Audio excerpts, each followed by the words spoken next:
Barishal Sherebangla medical college হাসপাতাল সহ সারা দেশের স্বাস্থ্য সংস্কার আন্দোলন চালিয়ে যাওয়ার ঘোষণা দিয়েছেন আন্দোলনরতরা। শনিবার দুপুর 12:30টায় বরিশাল কেন্দ্রীয় শহীদ মিনারে আয়োজিত সংবাদ সম্মেলনে এই ঘোষণা দেন আন্দোলনের অন্যতম নেতা মহিউদ্দিন রনি। এ সময় রনি বলেন, আন্দোলনকারীদের উপর হামলার প্রতিবাদ ও বিচারের দাবিতে রোববার সকাল 11টায় নগরীর সদর রোডের অশ্বিনী কুমার হলের সামনে থেকে মিছিল বের করা হবে। এ সময় তিনি স্বাস্থ্য সংস্কার আন্দোলনে বরিশালবাসী সহ দেশবাসীকে পাশে থাকার আহ্বান জানিয়েছেন।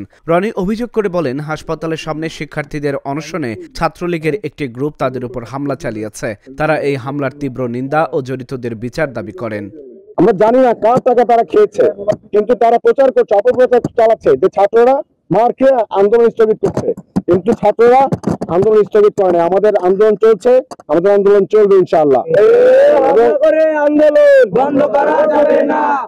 আগামীকালকে ঠিক বেলা 11টায় আমরা সাধারণ শিক্ষার্থীরা, সকল স্তরের সাধারণ জনগণ মিলে আমরা প্রত্যেকটা শ্রেণী পেশার মানুষকে, শিক্ষক, রাজনীতিবিদ, ডাক্তার, পেশাজীবী, যারা ড্রাইভার আছে, শ্রমিক ভাইরা আছে, কৃষক ভাইরা আছে, মায়েরা, ভাইয়েরা, বোনেরা, আমরা প্রত্যেকে আবারও শক্তি সঞ্চয় করে আগামীকালকে যত শিক্ষার্থীদের উপরে এই হামলা হয়েছে চলমান আন্দোলনে, প্রত্যেকটা হামলার সুষ্ঠু তদন্ত সাপেক্ষে বিচারের দাবিতে আমরা সবাই মিলে 11টায় টাউন হল থেকে আমরা প্রতিবাদ মিছিল বের করবো ইনশাআল্লাহ।